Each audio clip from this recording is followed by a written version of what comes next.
Pelbagai kisah menarik di MSCI Rabu 3 Ogos 2022. Menjadi seorang sukarelawan perlu hati yang cekal dan tabah, terutama dalam kes kanak-kanak hilang. Ikuti kisah inspirasi wanita cekal ini dalam menghulurkan bantuan mencari kanak-kanak hilang di Sabah. Benarkah mudah lupa, hilang ingatan sementara, kabut otak adalah simptom COVID-19 berpanjangan bagi bekas pesakit? Bagaimanakah ingin menghadapinya? Ikuti kupasannya sebentar sahaja lagi.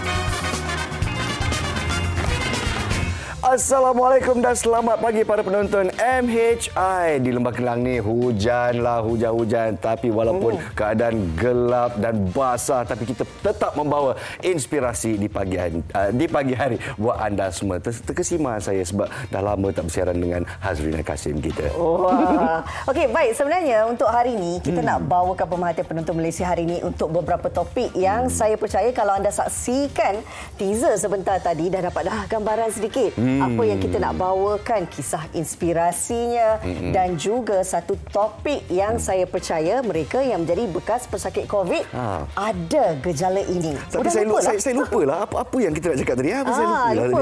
Bekas pesakit COVID. Saya memang bekas pesakit COVID dan saya percaya saya bersiaran bersama dengan Hazrina semasa saya baru saja nak pulih daripada COVID. Betul. Dan adalah lupa-lupa dekat set MHI ini. Jadi COVID berpanjangan adalah real, adalah benar dan juga brain fog ataupun mudah lupa ni benar sebenar-benarnya. Okay, dan itu akan kami bawakan seketika nanti bersama dengan pakar perubatan kita berkenaan dengan topik ini. Jadi anda kena terus setia bersama dengan kami. Tapi sebelum tu kita juga nak bawakan pemerhatian penonton kita berkenaan dengan kemenangan Malaysia. Tepat sekali. Emas yang baru saja diperolehi oleh pasukan badminton negara menewaskan India. Jadi satu lagi emas untuk kita. Sasaran kita adalah 6 pingat emas untuk Sukan Commonwealth 2022. Jadi syabas, kita terus menyokong tim Malaysia untuk mencapai sasaran kita. Menyemarakkan semangat kecintaan negara, bukan sahaja menyokong pasukan Malaysia yang ketika ini sedang orang kata berusaha gigih untuk Sukan Commonwealth, tetapi juga harus kita ingat ini adalah bulan kebangsaan. Sama-sama kita semarakkan rasa kecintaan kita terhadap negara dengan mengibarkan jalur gemilang. Kita nak wujudkan orang kata apa, semangat patriotisme. Tepat sekali. Secara tak langsung mendidik anak-anak kita juga mempunyai semangat yang sama.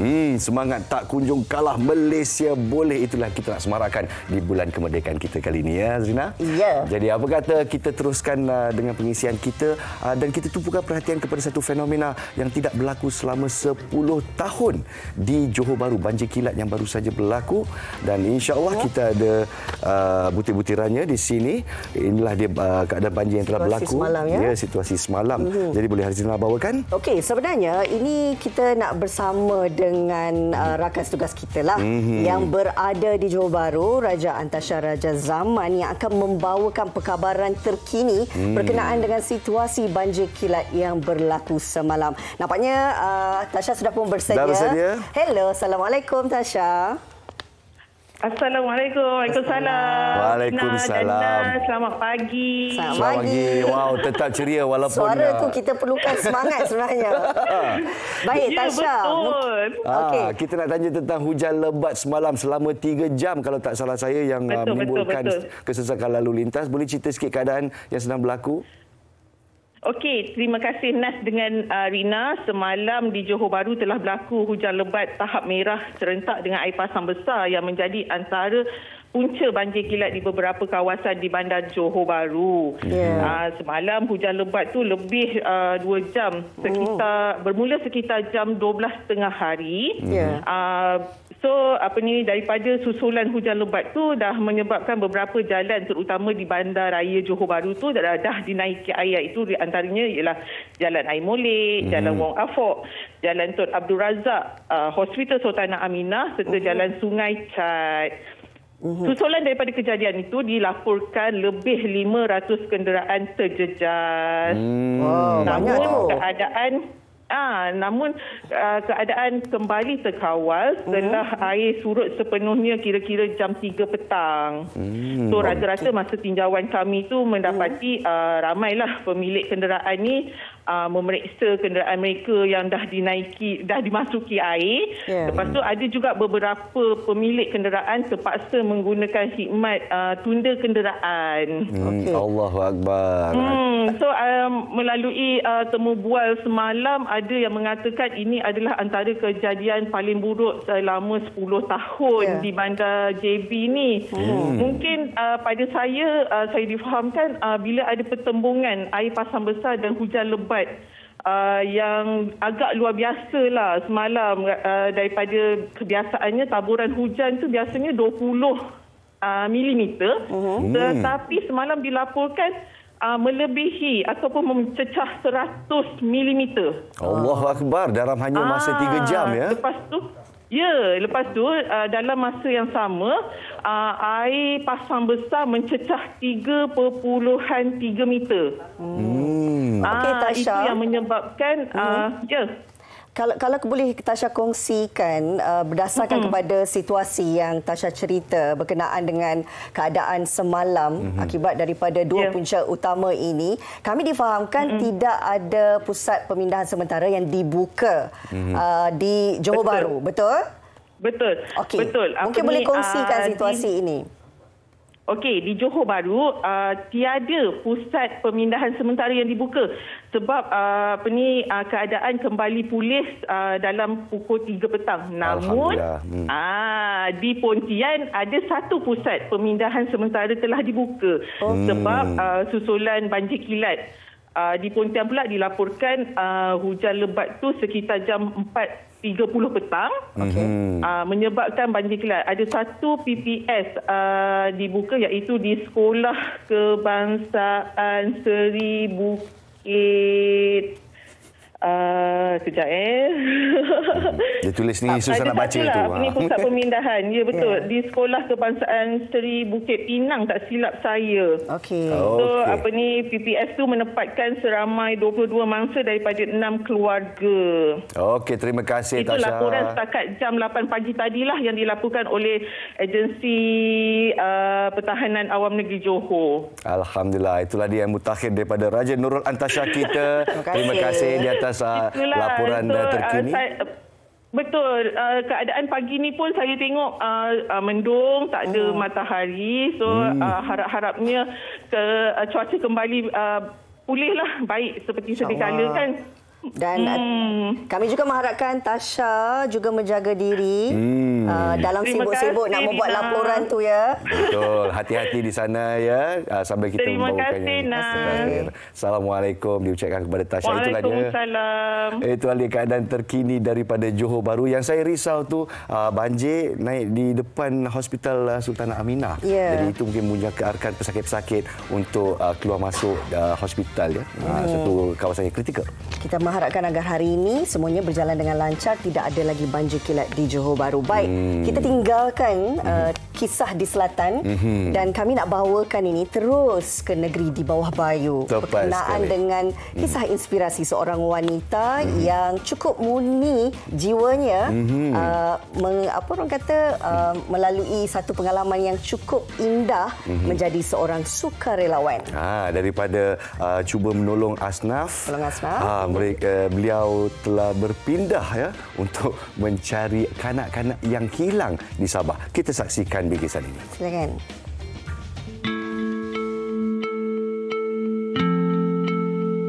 Bukan mudah untuk menjadi seorang sukarelawan, apatah lagi apabila terlibat dalam misi mencari kanak-kanak hilang. Terutama jika kanak-kanak itu tidak dapat ditemui dan tiada sebarang petunjuk mengenainya. Didorong oleh perasaan kasih sayang, itulah yang menguatkan semangat Nurhaizah Abu Bakar, 43 tahun, bersama pertubuhan bukan kerajaan NGO yang disertainya, Jalinan Kasih Sabah. Tujuan utama penglibatannya sejak 2013 ialah untuk membantu golongan asnaf. Namun, apabila banyak kes melibatkan kehilangan kanak-kanak berlaku di Sabah, Masha terpanggil untuk membantu. Antaranya adalah kes seorang kanak-kanak autism berusia 5 tahun yang dilaporkan hilang di hutan Kampung Malawa, Kota Kinabalu pada 15 April lalu. Masha bersama pasukannya turut membantu pihak Jabatan Bomba dan Penyelamat Malaysia, JBPM, sehingga akhirnya kanak-kanak itu, Jayden Gabriel Peter, ditemui selamat di kawasan hutan. Kesiannya. Ya Allah, ya Tuhanku. Ambil baju satu. Melihat wajah-wajah gembira mereka yang dapat dibantu memberi kepuasan kepada Masha untuk meneruskan usahanya tanpa lelah dalam menghulurkan pertolongan. Itu perkongsian secara ringkas dengan seorang wanita yang sudah pun berada secara atas talian nak kongsikan kisah pengalamannya sendiri. Ini dia Marsha atau Nurhaizah Abu Bakar, sukarelawan yang kami maksudkan. Assalamualaikum. Waalaikumsalam. Selamat pagi. Selamat pagi Marsha. Apa khabar keadaan di Kota Kinabalu, Sabah ni? Alhamdulillah sihat. Tapi itulah cuaca agak baik untuk hari ini. Kan? Apa khabar Nas dan Lina? Wah, baik, sihat. Betul, Alhamdulillah. Betul. Okey, baik. Kita nak bawakan cerita yang cukup memberi inspirasi kepada semua. Kami difahamkan Masha sebenarnya memang meminati kerja-kerja sukarelawan ni. Bermula untuk menolong golongan asnaf dan kini bergiat secara aktif untuk membantu mencari kanak-kanak yang hilang. Transisi perubahan tu, Masha, mungkin boleh kongsikan bagaimana berlaku? Apa yang menggerakkan hati anda? Silakan. Okey, sebenarnya dia bermula sejak kebelakangan ni kita banyak dengar tentang kehilangan kanak-kanak. Tak kisah daripada segi kita tak boleh nak cakap tentang kecuaian ke apa, sebab bila melibatkan kanak-kanak, kita tahu kanak-kanak tak boleh nak berfikir dengan rasional. So dengan berita-berita yang ada tu, saya terpanggil bersama kawan-kawan dan rakan-rakan untuk fokus lebih kepada misi untuk membantu pihak berkuasa mencari kanak-kanak yang hilang ni. Okey, dalam pengalaman Masha setakat ini ya, sejak 2013 dan berusaha untuk mencari kanak-kanak yang hilang, apakah cabaran yang utama yang dilalui Masha serta pasukan Masha apabila mencari kanak-kanak ini?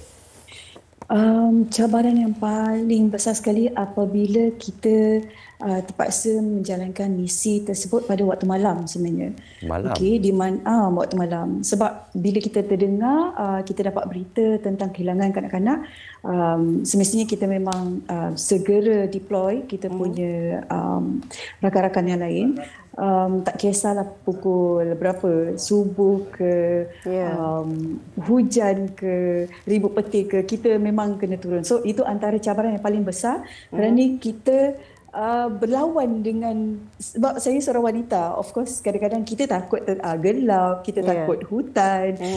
Bila kita cakap tentang hilang, kebanyakan dekat Sabah ni banyaknya kehilangan tu adalah di kawasan hutan sebenarnya. So cabaran besar tu adalah kita kena panjat bukit-bukit tu. Kita takut binatang buas dan sebagainya lah. Memang saya percaya cukup mencabar jugalah. Sebab kena ada stamina juga kan bila dah masuk kawasan hutan dan berbukit sebagainya. Kalau kita nak kongsikan tadi sewaktu laporan berkenaan dengan kerja amal yang dilakukan oleh Marsha ini, penemuan kanak-kanak yang berusia 5 tahun itu berjaya dan ia memberikan satu kepuasan untuk Marsha kan. Tapi ada mungkin kes-kes yang Marsha boleh kongsikan, pengalaman Marsha sendiri apabila kanak-kanak yang dicari masih lagi belum ditemui, seperti Jude Angel contohnya. Bagaimana mungkin situasi pengalaman itu kalau boleh dikongsikan? Okey, itu antara perkara yang sangat menduga sebenarnya, menduga kita punya perasaan seorang wanita. Of course, bila kita datang dekat lokasi tu, kita mempunyai harapan besar untuk menemui kanak-kanak hilang tersebut. Tetapi bila pengalaman saya untuk Jude Angel ni, dia banyaklah perasaan bercampur baur dengan perasaan sedih. Sebab bila kita ada dekat lokasi, kita akan rasa sesuatu, kita rasa hilang, kita rasa desperate, segala-galanya ada. Sebab kita tengok semua orang yang ada kat sana desperate untuk cari anak hilang tersebut sebab umur dia pun baru 18 tahun. So kita 18 cari bulan, dekat ceruk mana-mana, kita pergi dekat bawah kawasan bukit, dekat dalam terowong, dekat dalam culvert, sungai, macam tu. So memang dia melibatkan satu perasaan yang orang cakap sedih lah. Kita akan sedih setiap masa sebab kita berharap sangat kita akan jumpa anak tersebut. Cuma apa yang sekarang berlaku, kita tak jumpa Jude Angel dan kita tak ada clue. Kita langsung tak ada clue dekat mana sebenarnya adik Jude Angel itu berada hingga sekarang. Saya rasa hati Masya ni memang hati yang cekal lah ya, untuk menghadapi cabaran-cabaran seperti ini. Kalau kita tanya tentang kebarangkalian, sebab bila kita cakap tentang kanak-kanak hilang ni, seperti yang Masya katakan, kanak-kanak kan tak boleh berfikir dengan sendiri. Jadi bila hilang di kawasan bandar, satu hal. Bila hilang di kawasan pedalaman dalam hutan tu, itu lagi satu hal. Apakah kebarangkalian menjumpai kanak-kanak itu semula? Boleh tak kita kongsikan? Kita nak selami kecekalan hati Marsha. Okey. Sebenarnya dia melibatkan insting sebenarnya. Saya tak boleh nak cakap dia berkaitan dengan mistik ke apa semua, tetapi sebagai seorang wanita, sebagai seorang ibu, kita mempunyai rasa. Bila kita ada dekat lokasi, kita akan lebih kepada rasa sebenarnya. That's why kita kena ikut rasa. Macam contoh pengalaman saya dan tim jumpa adik autism Jaden Gabriel.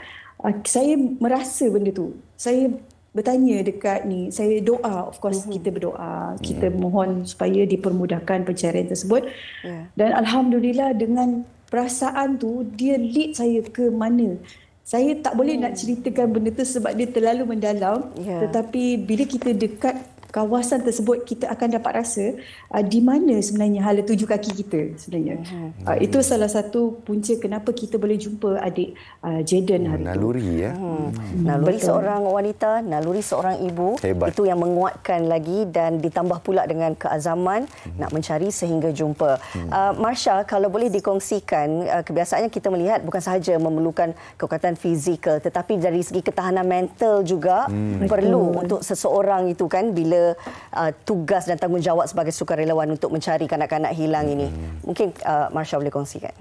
Okey, salah satu penguat untuk kita adalah perasaan untuk rasa bertanggungjawab tu sebenarnya. Okey, tak semua orang sanggup untuk buat sesuatu tanpa dibayar. Maksudnya, okey, nama pun sukarela. So, benda ni kena datang dengan hati, kena datang dengan perasaan ikhlas. Sebab benda yang seperti ini tak boleh dibuat-buat. So, bagi saya, komitmen tu amat penting lah. Saya, komitmen tu sangat penting dan niat kita kena betul. Bukan untuk menunjuk-nunjuk. Sebab bila kita dalam keadaan contohnya mencari ni, kita melibatkan tenaga, kita melibatkan kita punya masa yang kita akan spend dekat sana. Mungkin 5-6 hari, seminggu, mungkin juga 2 minggu. Macam tu. Baik. Baiklah, kita nak ucapkan terima kasih kepada Marsha kerana berkongsi inspirasi di pagi ini ya. Rina, semoga terus berjuang dan kami doakan pencarian untuk kanak-kanak hilang yang dilakukan oleh Marsha, misinya itu bakal tercapai. Jaga diri Marsha. Terus terima cekal kasih, insya-Allah. Terima kasih Nina. Baik. Okay. Assalamualaikum. Waalaikumsalam warahmatullahi. Itulah dia wanita besi yang berkongsi pengalaman dengan kita untuk mencari kanak-kanak yang hilang.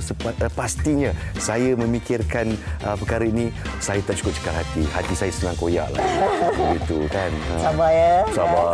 Sabar. Baiklah. Baik, kita nak berehat seketika. Sekembalinya nanti kita nak bincangkan tentang gejala COVID berpanjangan.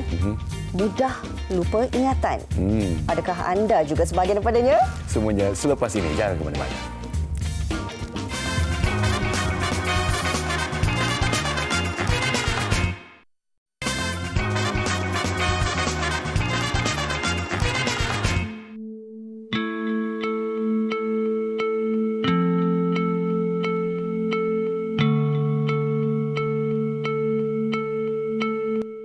COVID-19, virus yang tidak lekang disebut masyarakat sejak lebih 2 tahun lalu. Virus yang mencetus pandemik ini mengorbankan lebih 6 juta nyawa dan menjangkiti 578 juta penduduk dunia. Di Malaysia, sebanyak 4.68 juta kes pesakit dijangkiti dan mengorbankan hampir 36,000 nyawa. COVID-19 mewujudkan pelbagai jenis varian dengan setiapnya ada simptom tersendiri kepada setiap pesakit. Simptom utama seperti demam, batuk, selsema, sesak nafas dan hilang deria bau. Walaupun jumlah kes sembuh COVID-19 di Malaysia adalah tinggi iaitu 4.3 juta, namun virus ini dikatakan meninggalkan kesan jangka panjang kepada bekas pesakit. Antaranya seperti kelesuan, cepat penat, sesak nafas, kemurungan dan sakit abdomen. Terkini, kesan jangka panjang COVID-19 turut dikatakan mempengaruhi fungsi kognitif manusia meliputi daya ingatan dan perhatian terhadap sesuatu perkara sehingga mudah hilang fokus. Namun, sejauh manakah kebenaran mengenai isu ini dan adakah semua bekas pesakit akan mengalaminya? Laporan ringkas berkenaan dengan topik yang kita nak bawakan pada hari ini iaitu gejala ataupun simptom COVID berpanjangan, long COVID, mudah lupa ingatan. Ini situasi sebenarnya saya pernah melalui pengalaman tersebut. Nas juga ada pengalamannya tersendiri. Tengah bercakap, tiba-tiba kita boleh hilang tumpuan untuk menceritakan ataupun menyampaikan fakta yang seterusnya. Betul, Nas? Hilang tumpuan, hilang ingatan dan kita terpinga-pinga waktu bersiaran langsung. Tapi mujur kita bersama kita untuk membincang topik ini.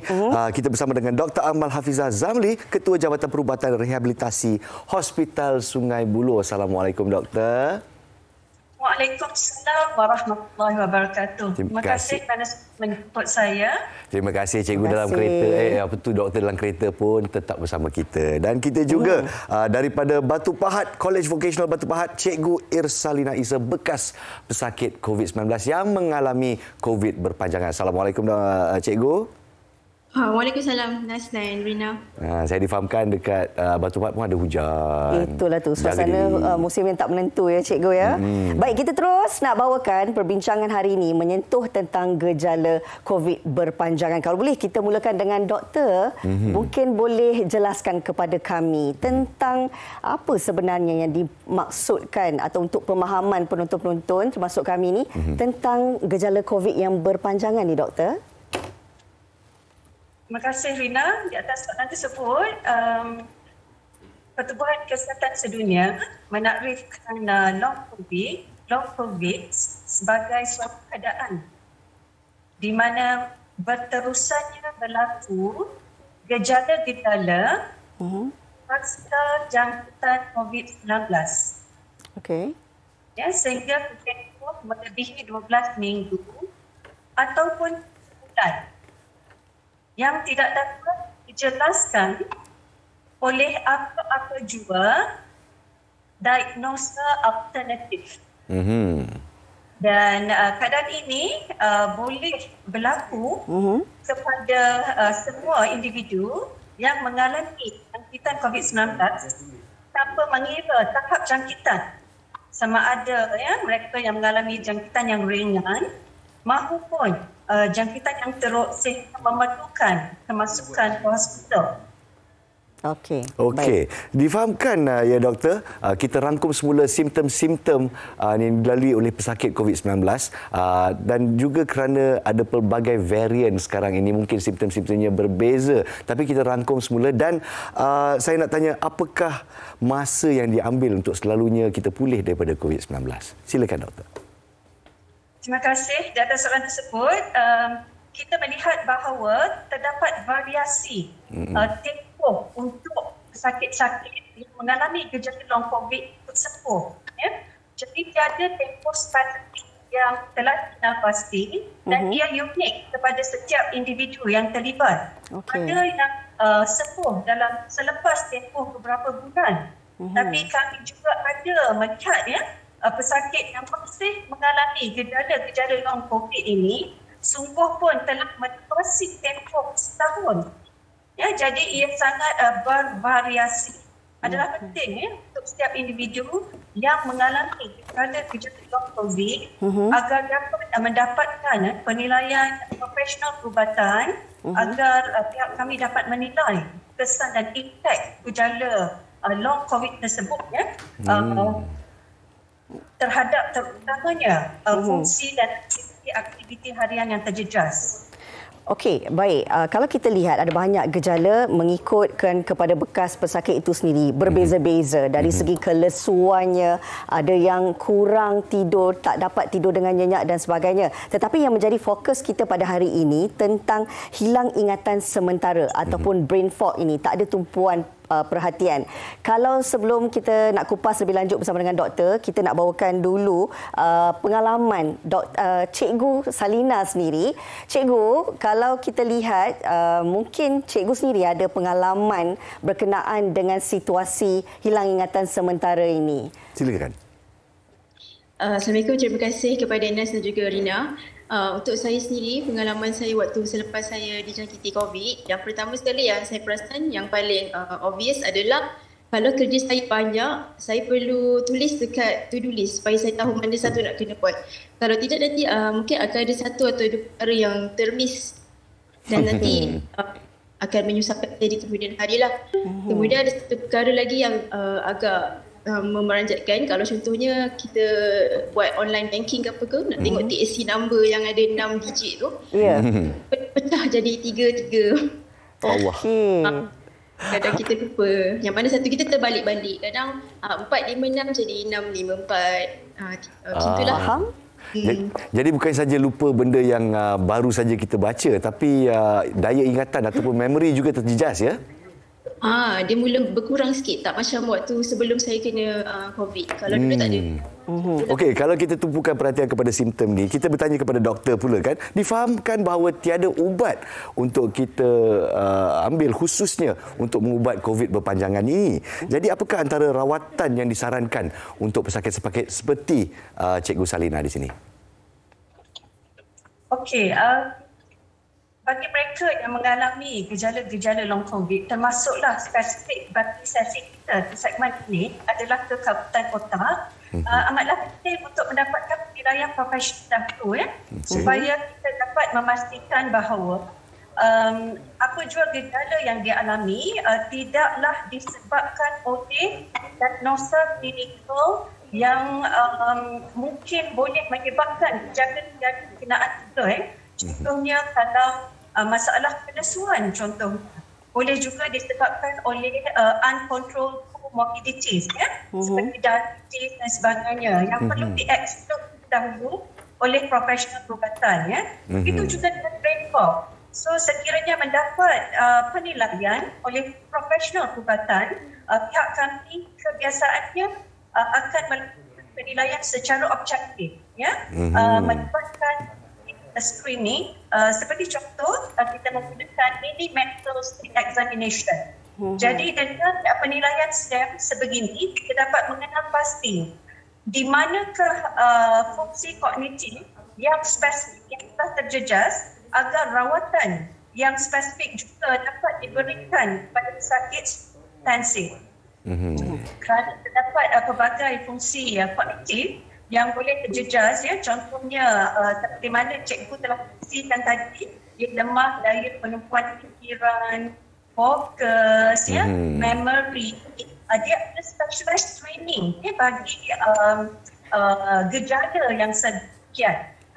Memang benar Cik Nas telah maklumkan tadi bahawa sampai hari ini belum ada pil ataupun ubat-ubatan yang dapat cure gejala long COVID ini. Spesifik ni, sains masih lagi tidak dapat mengenal pasti secara sah mekanisme kenapa gejala-gejala COVID-19 ini. Jadi terdapat pelbagai teknik-teknik pemerkasaan pesakit ataupun rehabilitasikan diri yang kita aplikasikan ketika kita menilai pesakit dari segi severity, dia punya keseriusan gejala. Kalau kita gejala yang telah dikongsikan oleh cikgu sebentar tadi, dia telah menjejaskan pelbagai aspek kehidupan harian beliau termasuk melaksanakan tugas-tugas sebagai pengajar, melakukan banking activities dan sebagainya. Okey. Bila doktor strategi spesifik. Baik, doktor. Bila doktor menyentuh tentang ianya boleh memberi kesan dalam kehidupan seseorang, ini juga saya nak bawakan perkongsian daripada Cikgu Salina. Mungkin kalau boleh kita bawakan dari sudut mengajar di sekolah itu, pastinya ada juga masalah daripada pihak cikgu. Bagaimana agaknya cikgu mengatasinya, cikgu? Kita tak dengar, cikgu terlupa unmute, cikgu. Oh, maaf. Okey, saya dah lupa dah. Okay. Bagaimana agaknya cikgu boleh menyelesaikan masalah ketika waktu mengajar tu? Saya pasti ada pengalamannya yang tersendiri. Nak cuba untuk atasi tu bagaimana, cikgu? Contoh kalau saya nak isi markah pelajar, kalau sebelum ni saya biasa je guna phone isi sebab markah sekarang online kan. Tapi sekarang ni saya rasa saya lebih prefer guna cara tradisional, keluarkan, print out, tulis dan juga tengok, betul type balik. Saya lebih prefer cara macam tu lah.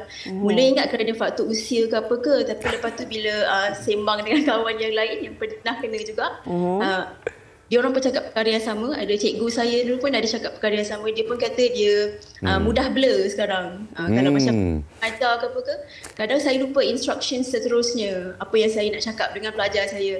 Counting lah dengan benda lain contohnya, biar pelajar tak perasan kan. Tapi dia perasan. Adakah cikgu rasa keyakinan cikgu terjejas dengan simptom-simptom ini? Macam taklah, okey lagi lah. Okey lah. Confident level lah, okey lagi, boleh je. Jadi ada perubahan tak? Apa tu saya difahamkan cikgu menghidap jangkitan COVID-19 15 Mac 2022. Jadi sekarang dah bulan Ogos. Macam mana perkembangan tu? Semakin pulih atau masih sama? Dia pelan-pelan. Masa mula-mula tu tak ada lagi yang brain fog ni. Okey. Gejala seperti batuk dengan senang lelah lah. Tapi lepas tu saya rasa start beberapa bulan kebelakangan ni lah baru ada blur ni. Masih blur sampai ke sekarang ya, Rina. Doktor, kalau boleh doktor memberi nasihat secara ringkaslah kepada bekas pesakit COVID, bagaimana sebenarnya sekurang-kurangnya kita dapat mengurangkan hilang daya ingatan itu dan juga kesukaran menumpukan perhatian, doktor.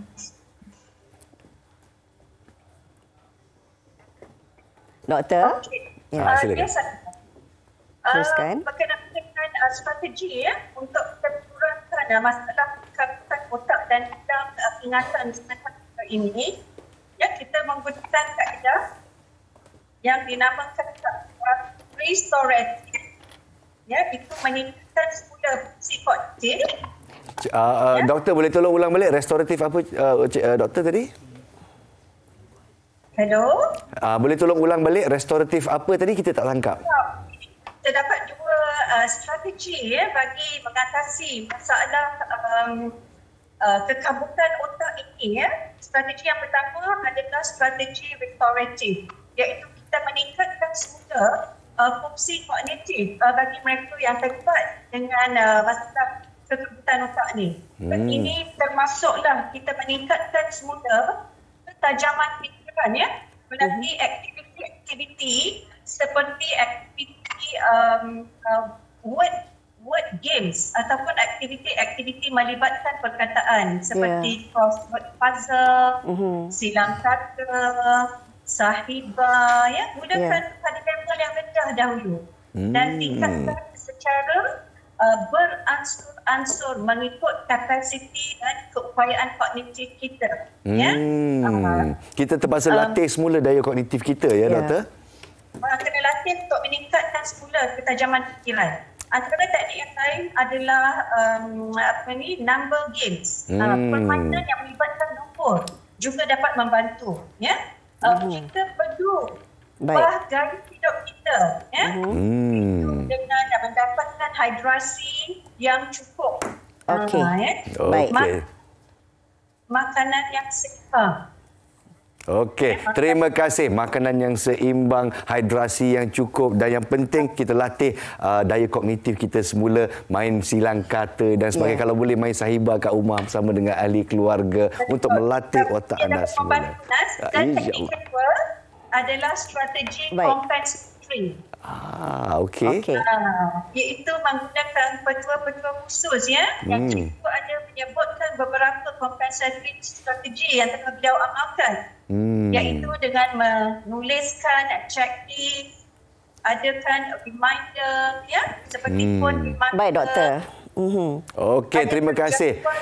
Maaf doktor, kita pun kesuntukan masa, tapi kita cakna akan tips-tips yang diberikan oleh Dr. Akmal Hafizah Zamli, Ketua Jabatan Perubatan Rehabilitasi Hospital Sungai Buloh, dengan ketajaman fikiran, dengan permainan nombor, silang kata dan juga betul khusus kita buat checklist untuk kita ingat semula. Saya pasti Cikgu Salina pun membuat checklist untuk mengajar anak-anak beliau ya. Terima kasih banyak-banyak atas perkongsian tersebut dan kami juga mengharapkan agar penonton juga menerima manfaat daripadanya. Baik.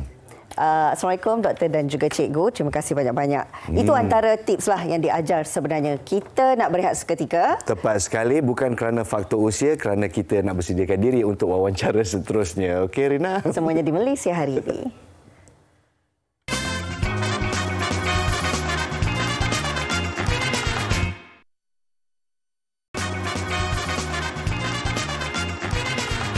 Baik, hari ini kita nak bawakan satu perkongsian yang menarik bagi menggalakkan orang ramai menyimpan melalui BSN SSP. Ini dia bersama kita Cik Mujibur Rahman Abdul Rashid, Ketua Pegawai Perniagaan BSN. Assalamualaikum, apa khabar? Waalaikumsalam, khabar baik Rina. Okey, Cik Mujib, kita terus nak tanya bersemangat ni, nak tahu tentang BSN SSP ni. Boleh mungkin Cik Mujib jelaskan tentang inisiatif yang BSN jalankan untuk menggalakkan orang ramai menyimpan? Okey. Dekat di BSN kami terus menggalakkan tabiat menyimpan di kalangan masyarakat melalui satu skim yang kita namakan skim Sijil Simpanan Premium unik di BSN yang menawarkan peluang menjadi jutawan. Wow. Jadi di samping memupuk tabiat menyimpan, peluang menjadi jutawan hadir ke BSN. Jadi untuk makluman, setakat hari ini di BSN kami telah melahirkan Rina 77 jutawan. 77 jutawan? Ya. Setiap bulan? Daripada tempoh pelaksanaan sehingga bulan Jun yang baru ini, jumlahnya adalah 77. Wow. Dan penyimpan jutawan yang terbaru kami adalah seorang pemuda yang bertugas dengan Perbadanan Pengurusan Sisa Pepejal di utara tanah air. Jadi memenangi RM1 juta. Dan pemuda ini menyimpan sejak tahun 2008 melalui skim Sijil Simpanan Premium ini. Wow. Jadi di BSN mudah saja. Di samping menggalakkan tabiat menyimpan, peluang menjadi jutawan tersedia kepada penyimpan-penyimpan yang bertuah tadi, Rina. Okey, rasa bersemangat bila dengar boleh jadi jutawan. Apatah lagi ada pemuda yang memenanginya baru-baru ini. Pasti Cik Mujib boleh cerita sikit berkenaan dengan BSN SSP ini.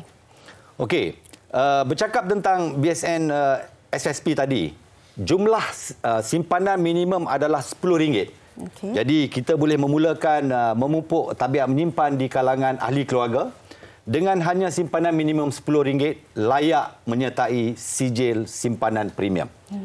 Dan untuk peluang menjadi jutawan, simpanan minimumnya adalah RM3,000. Yeah. Dan selain daripada hadiah RM1 juta yang kami tawarkan, pelbagai hadiah-hadiah lain. Kita ada, untuk makluman, kita ada hadiah kereta mewah. BMW yang kita tawarkan kepada penyimpan-penyimpan yang bertuah.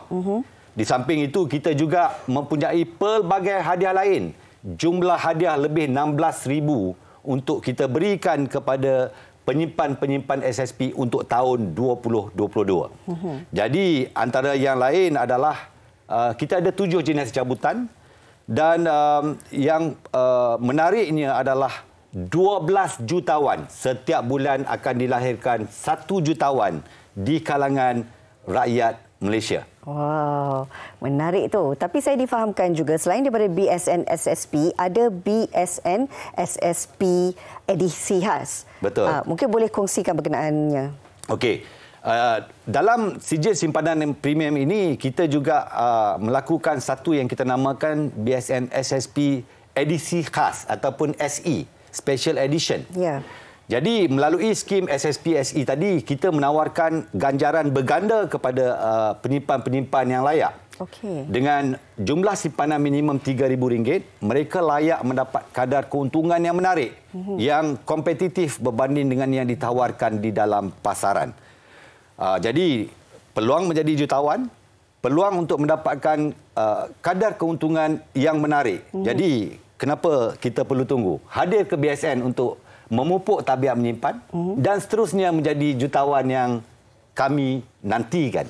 Wah, saya pula Cik Mujib rasa tak sabar nak menyimpan. Tapi masih lagi boleh menyimpan ke? Boleh.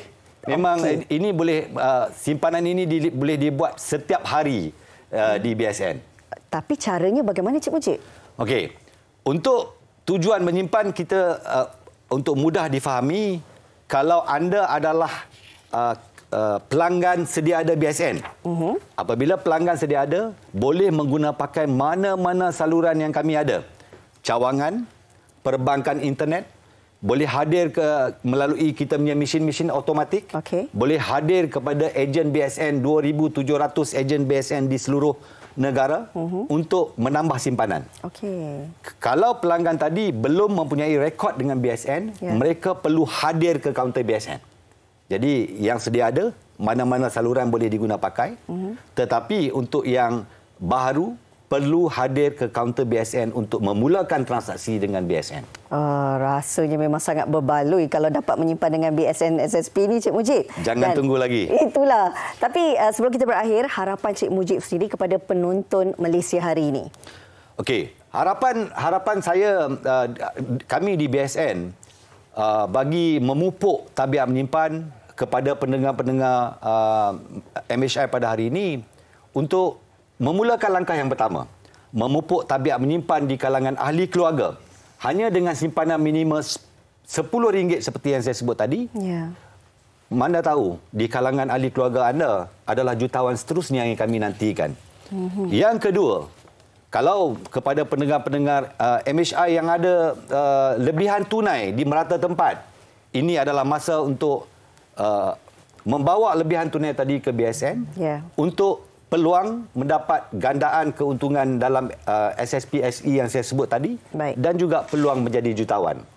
Itu adalah harapan kami di BSN kepada semua pendengar-pendengar. BSN SSP menjadikan fantasi anda sebagai satu realiti. Betul ya Cik Mujib? Betul. Okey. Baik, terima kasih banyak-banyak. Kita nak ucapkan kepada Cik Mujibur Rahman Abdul Rashid yang merupakan Ketua Pegawai Perniagaan BSN. Jadi simpan dalam BSN SSP, akaun simpanan jutawan. Kita nak berehat seketika, kembali lagi selepas ini bersama rakan tugas saya Nas.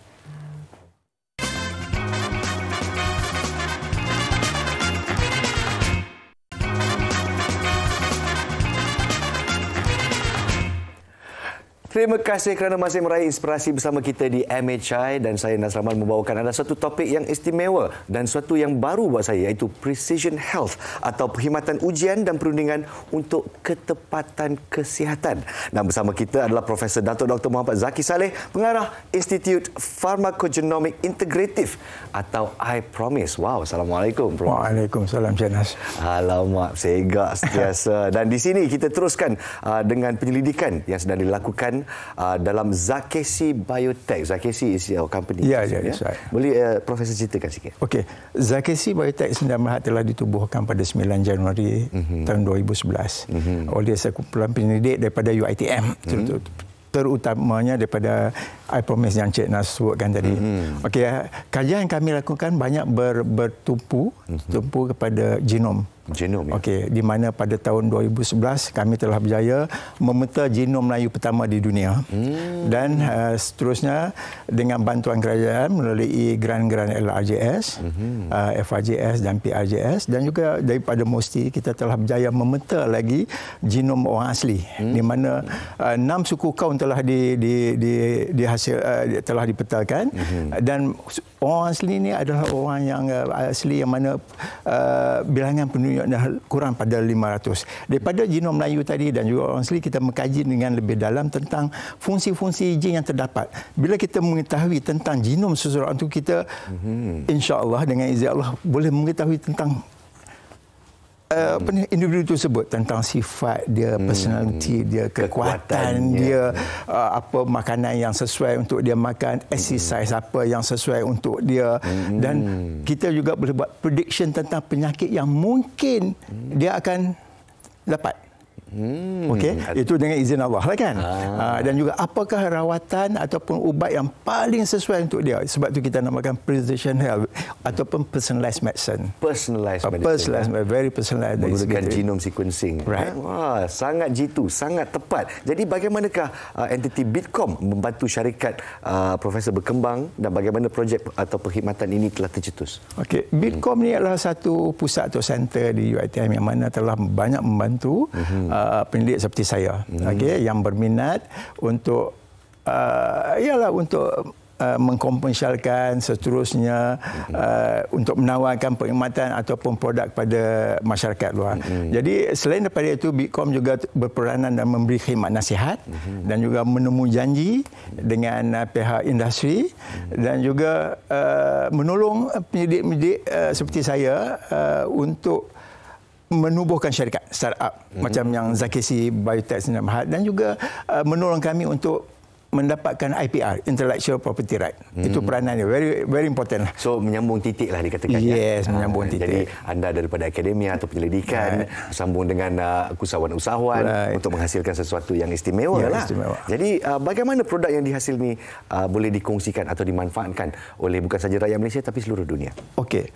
Sebagai contoh tadi, macam saya katakan tadi, bertitik mula daripada penghasilan genom, pemetaan genom Melayu dan juga orang asli, kami telah menerima sumbangan juga. Saya bentuk sumbangan daripada National University of Singapore. 96 genom keseluruhan orang Melayu. Dari situ macam saya katakan tadi, kami telah menganalisa dengan lebih dalam dan melihat apakah penyakit-penyakit yang mungkin terdapat di dalam kalangan orang Melayu dan juga orang asli, dan di mana kami membandingkan dengan hampir ke semua etnik di dunia. Jadi dari situ kami telah membina database yang agak besar, untuk kajian seterusnya. Dan hasil daripada kajian tersebut, kita boleh tahu tentang ancestry dia, personal dia, sebagai yang saya sebutkan tadi. Dan yang penting ialah dalam mendiagnosis penyakit-penyakit yang agak rare. Okey. Sekarang hanya spesifik kepada genom tersebut.